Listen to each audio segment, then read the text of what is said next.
नाज़रीन, इस वक्त हम मौजूद हैं NA-32 और PK-84 के उम्मीदवार हाजी शेर रहमान के साथ जो नई लीग के टिकट से इलेक्शन लड़ रहे हैं। इन इलेक्शन के हवाले से और आज यौम कश्मीर के हवाले से तब भी बात करेंगे, आइए इनसे बात करेंगे। सर, ये बताएं कि इलेक्शन की तैयारी आप लोगों की कैसा इलेक्शन तैयार है सिंगर जी? बिस्मिल्लाहिर्रहमानिर्रहीम। शुक्रिया। इलेक्शन बस ښه روان دی جی انشاءالله موږ ډیر پروګرامونه وکړو، عوام هم چې کوم دی جوش او خروش سره انشاءالله ووټ به پاکستان مسلم لیگ نون له ورکوي د خیره.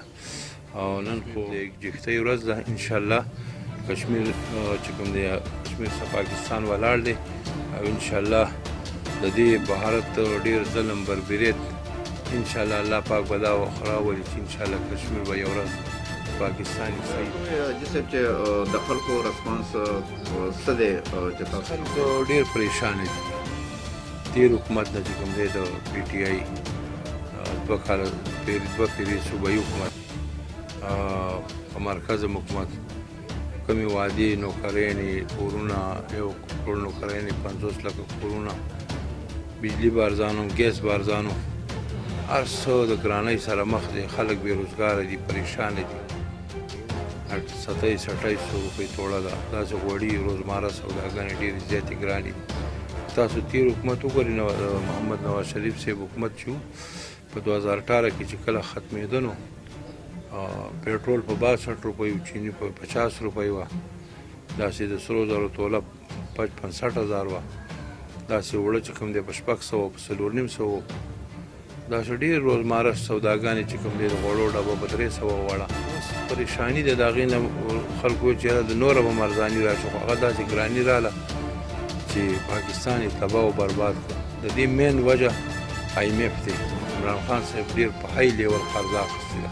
د هغې وجه زموږ ینګ نوجوان او خپل PK-84 او NA-32 عوامو ته څه پیغام ورکوو؟ عوامو ته موږ دا پیغام ورکوو چې تاسو ډېر په سوچ سمج سره فیصله وکړئ. دا ووټ چې کوم دی دا د یو کاغذ ټوکړه نه ده، دا زموږ د بچو د مستقبل خبره ده. ځکه چې دا ووټ تاله هسپتال جوړوي، دا ووټ تاله ډسپنسري جوړوي، دا ووټ تاله سکول، دا ووټ هر شی تاسو له کوي. دا صوبایي او قومي اسمبلو ته خلک لاړ شي، نو دا به ډېر په سوچ سمج سره، ځکه چې موږ ډېر خلکو دوکه کړو. اوس دا اوس موجوده تېر PTI حکومت د دې علاقې فضلیلۍ صاحب په دې PK-84 کې ټک کار نه، یو سکول نه، یو هسپتال، کوڅې ورانې جاړې دي، سړکونه وران جاړ دي، ګیس نشته، بجلي نشته. نو داسې حساب یې دی لکه 50 کاله مخکې. د خواتینو لپاره به تاسو څه داسې پروګرام وړئ چې زموږ خواتینو نن سبا وګورئ نو هغه راوتي د مزدورۍ له هغې لپاره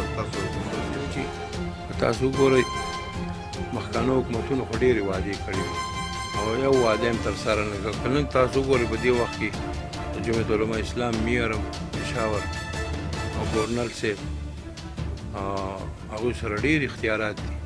په دې عوامو له هېڅ هم ونه کړه. انشاءالله موږ به روزګار ورکوو د خیره.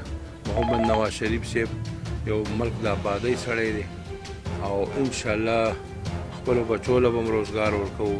دا به نه وي چې 1 کروڑ نوکران یو 50 لکه کورونه، دا به انشاءالله حقیقي تبدیلي به په دې پاکستان کې په دې پاکستان مسلم لیگ نون راولي د خیره. انشاءالله خواتینو زموږ خویندو دپاره صلاحي سنټر دي، داسې ډېر روزګارونه دي. انشاءالله په هغې کې به موږ کوشش کوو چې دا خلک په روزګار شي، زموږ خویندې په روزګار شي، موږ بچي په روزګار. ناظرین، تاسو دا واورېده چې حاجي صاحب که پاکستان ترقي کوي یا معیشت د هغې بهارېږي، هغه صرف اور صرف نواز شریف دا کولی شي. کیمرامین مجاهد سره محمد علي، وایس نیوز، پېښور.